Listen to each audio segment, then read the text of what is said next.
Santatsu97 here, and I am here to discuss the results of the Los Angeles Regional.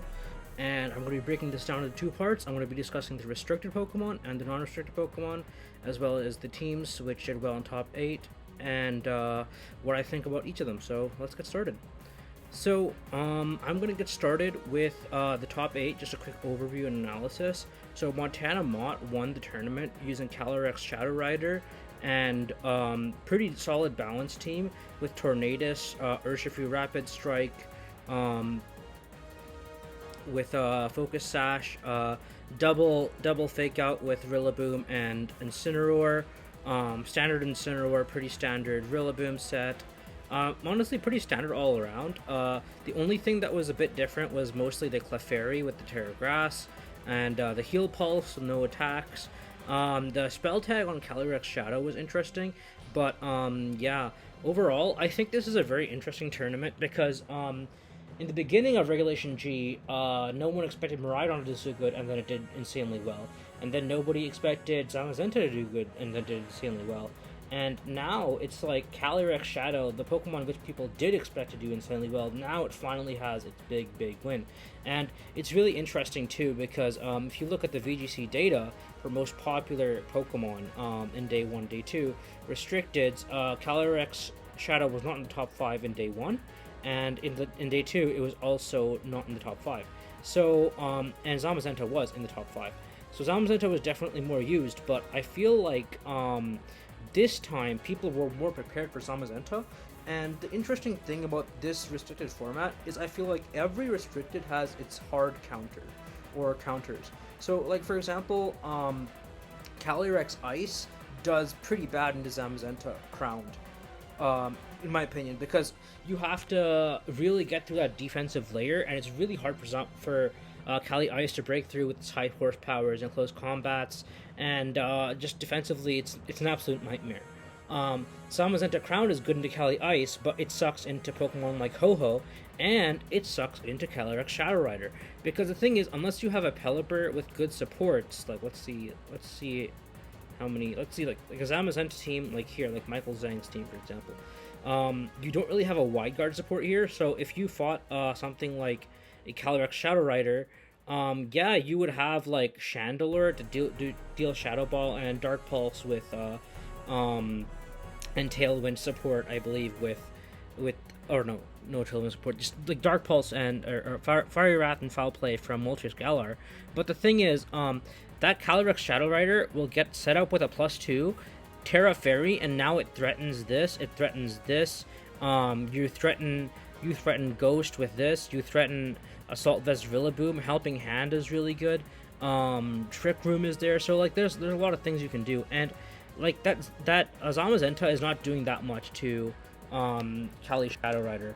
Like if I do calc right here, so let's do Zamazenta Crown, Zamazenta, and let's do Calyrex Shadow Rider. Calyrex Shadow. Let's do that. I hate how Calyrex Shadow Rider is banned actually, so it's from singles, so that's why there's no really there aren't really any sets which you can use. Okay, but let's see. So level 50, boom. Okay, so you've got Zamazenta and you've got Calyrex Shadow Rider. It can run Crunch, and Crunch can hit it pretty bad, but most Zamazenta don't run Crunch, right? So you're honestly running Heavy Slam most of the time, and Calyrex Shadow is still a pretty heavy Pokemon. 252 special attack, like let's say, yeah, like let's say this is a Focus Sash set, right? So Sash, Focus Sash, and let's say you run 252 special attack, right? And now look at how much damage Psychic is doing. Look at how much Astral Barrage is doing. It's even in doubles. It's like you're doing quite a bit, and Heavy Slam isn't doing that much. So if you get like a +1 or something, or +2 with Calyrex, you're just doing so much to Zamazenta, and Zamazenta can't hit you with Body Press. Like you have to force it to Terra, and if you Terra Fairy, then Heavy Slam is doing consistent damage, but like it's gonna be very hard to pressure Calyrex Shadow when you're just like under threat of Astral Barrage and Draining Kiss and all these other things. So that's why I think that Calyrex Shadow Rider is just really good into like the plethora of teams which have been running Zamazenta Crowned.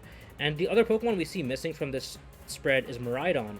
The main reason for that, I think, is a lot of people adapted to Miraidon. If you look at all these teams, none of them have like hard counters from Miraidon, like not even a single ground type here. But I feel like what happens with Miraidon is it becomes very linear, and so the lines with Choice Specs Miraidon, if you play well enough around them, and you're like let's say you're a Calyrex Ice or something, and you have a Moongus, well, you can just redirect away with Rage Powder, and now that Miraidon, even though it can't put you to sleep, now you get the Trick Room up, and when you get the Trick Room up, now you can set up and you can start spamming that Glacial Lance, and like there's different ways to handle the Miraidon team. Like it's not just an easy win anymore. You have to be very good at like playing your lines really well and really efficiently. Like it's not just a free win. Like you see, Miraidon still is there in the top 32, but it's just like there's only one in the top 16. Only one Miraidon in the top 16, and 1, 2, 3 Zacians in the top 16. So that's more Zacians than Miraidons in the top 16 right now. And like if we look at these Pokemon, right, overall, I think Zamazenta, Crowned, and Miraidon stocks were up before going into the regional, but when coming out of it, I feel like Calyrex, Shadow, and Zacian stocks have been up. And like I mentioned in my last video about top 5 counters to Zamazenta, I feel like I put in that video I put Lunala there. But what's a Pokemon that has the same typing as Lunala? Calyrex Shadow. And what's another Pokemon that I mentioned that's good into Zamazenta? Zacian Crowned. Because that Sacred Sword is just so consistent. Like look at this set by Kian, which I really want to go over. It doesn't have Sacred Sword, but like you've got that Sword Stance, you've got the +1, and you have Close Combat from Urshifu Rapid Strike, and you have Qian Pao there. So Qian Pao can negate that Zamazenta boost. Since you have that Close Combat from Urshifu Rapid Strike, like that's doing a lot of damage to something like a Zamazenta. And with enough Sword Stance, Zacian can just break through Zamazenta with stuff like Play Rough, and it's really hard for that Zamazenta to just survive against a Zacian, right? So that's why I think Zacian is really good against it. Let's discuss quickly the spreads here. So we have 1, 2, 3 Calyrex Ice, 2 Miraidons, 1 Zacian, and 2 Calyrex Shadows. Now, these 2 Calyrex Shadow teams, the main difference is one has Tornadus with the speed control, and the other one I think has Raging Bolt with the Electro Web, and that's their speed control. But one thing to notice is that Iron Hands is back. Iron Hands has also been it's been way more prevalent now, because the thing with Iron Hands is you look at Iron Hands usage. Okay, where are you, Iron Hands? Okay, so day 2, 14% usage for Iron Hands, which is pretty good. I mean, that's close to Ogerpong Wellspring and Ferrograft. It's nowhere near as much as it used to be, but you still have that Fake Out. You still have now you have the defense boost from Miraidon, and now you also get other stuff you can do, like this. I feel like this is a really good counter strategy to have that Iron Hands, because now if they bring Miraidon, now that Iron Hands is just soaking up all the damage. And we also see Raging Bolt, Raging Bolt, Raging Bolt, Raging Bolt. Raging Bolt is really good against Miraidon too. Yes, you can get one shot by Draco Meteor, but most of them run Terra Fairy or Terra Electric. So you have to do a 50-50 of whether they're going to do Draco. You can make the Miraidon player guess if you're gonna Terra or not. And if you play well enough, you can get that Miraidon down to -2, and then bring in the Raging Bolt, and Raging Bolt can just clean up after there. So that's one thing to consider. Calyrex Ice, very, very strong Pokemon, obviously. I think that having that strong Trick Room mode and having the clear amulet, it's really hard to get rid of Calyrex Ice. I've seen it live if you watch the grand finals, if you watch the finals of the Los Angeles Regionals, then you see that Calyrex Ice can survive an Astral Barrage from Calyrex Shadow, and not many Pokemon can do that, especially when you're weak to Astral Barrage. Surviving a single target Astral Barrage is not easy, but Calyrex Shadow with the right specs and the right EVs can definitely do it, and that's really, really good. So I think that the main thing to take out of this regional is just like there's so many different sets like Pokemon are viable. Like look at this, two Koraidons in the meta, and both of them running the exact same team pretty much. Like you have Koraidon with that Flame Charge, and I've been testing when you get the Flame Charge going, like you can just basically outspeed Pokemon in Tailwind, and especially if you have Icy Wind support from Flutter Mane or like Electro Web support from Raging Bolt. You can just get the other side to -1, get yourself to +1, and now their Tailwind is basically useless, and you have your own Tailwind to use. So you just run over those teams, and you also have Gothitelle there, so any Pokemon, like let's say they want to have a Farigiraf in the back, right? And they want to switch that Farigiraf in, now they can't do that play because of Gothitelle. So you can fake out with Gothitelle, and that's why we see these fake out foul play Gothitelles. Foul play obviously being really good into Calyrex Shadow. You're faster than it outside of Trick Room, and if it gets that +1 attack boost, then and it doesn't Terra, then that foul play is doing like an insane amount of damage to that Calyrex Calyrex Ice. Let's see, Calyrex Ice, blue versus Trick Room. Let's do Gothitelle. So I believe I think you're doing like at least over 50, if not more, right? So right now let's put like foul play on here and see how much it does, honestly. So yeah, foul play is doing like 50% already, and that's with like no attack investment. What happens if you invest attack? Actually, I don't know if foul play scales with attack, but like, okay, foul play does not scale with attack, but whatever. You can put like everything else in special defense or whatever, right? Actually, is it Terra Dark? Because then that would boost the damage of foul play, I think, right? Let's see. It is Terra Dark. Okay, so let's see if Terra Dark boosts the damage of foul play. Okay, yeah, Terra Dark, look at that, above 50%. And that's like without a +1 on a regular 252 Glastrier. Let's see what happens if you get a +1. Yeah, if you get a +1, Terra Dark, that's just one-shotting that Glastrier, right? And that's like insane. That's a Glastrier right there. Like that's a very bulky Pokemon. Like I said, it can survive it can survive a single target Astral Barrage. Like that's ludicrous. So that's why having this Gothitelle and being able to control the pace with the Shadow tag is just really good.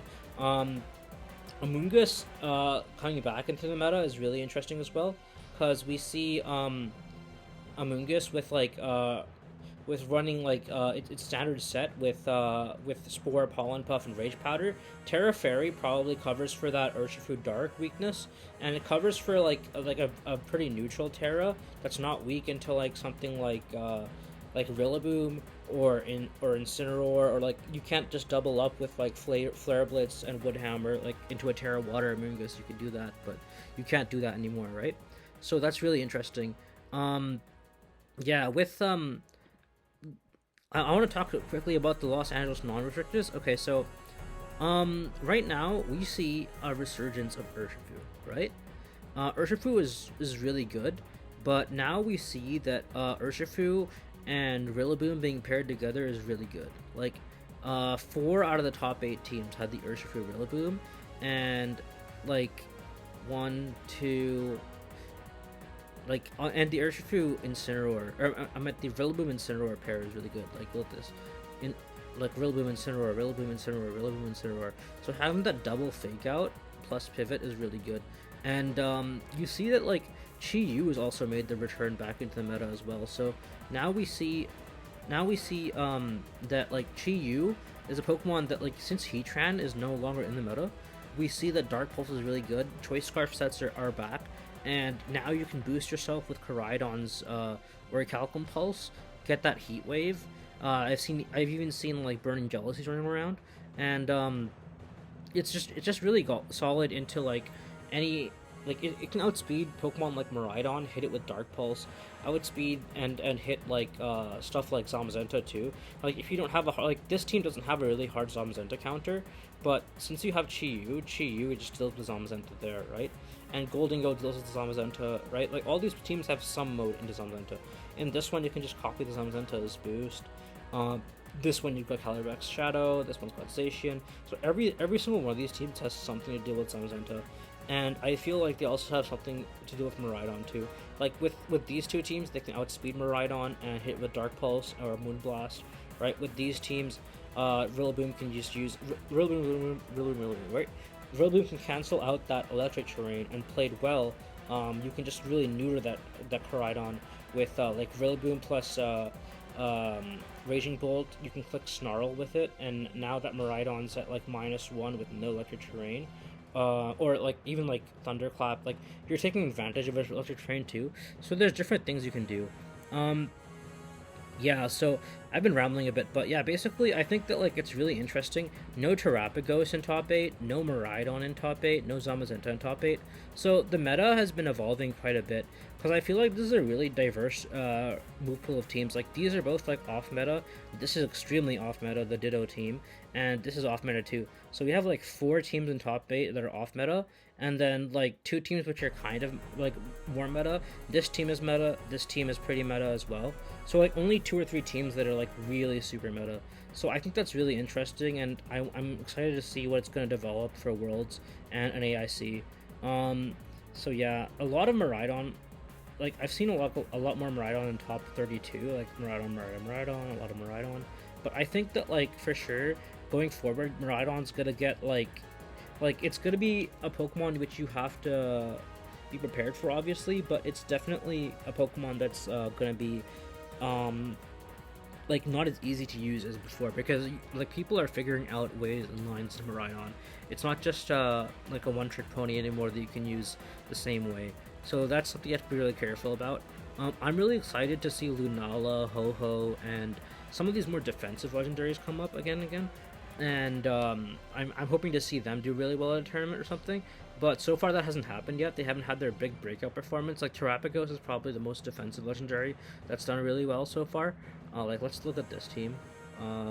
Just I'm curious. Alluring Voice is really good. Getting that confused.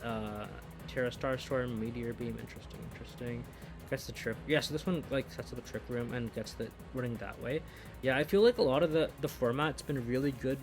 Like having really good speed control is really important, and like Terapagos struggles because it's not faster than these Pokemon in Tailwind, and it's not slower than these Pokemon in Trick Room, like Calyrex Ice in Trick Room, or it's not faster than Shadow in Tailwind. So that's why like having a Trick Room mode or a Tailwind mode that Terapagos, it's like it all depends on your bracket. Like if you run into a Tailwind Shadow Rider and you have a Tailwind Terapagos team, it's going to be pretty rough for you. So you need to, so you're kind of forced to run both modes unless you're like really good and you're able to do it really well. Like I've seen games end in like 2 or 3 turns basically because of that. So yeah, it's definitely really interesting, like how it's developing so far. I'm gonna make a video soon based on like what I think like the counter meta that's gonna prevail, like different restricteds countering different restricteds. But yeah, I hope you guys enjoyed that video for today, and let me know if you have any comments or anything you want to suggest for the future. Thanks and bye.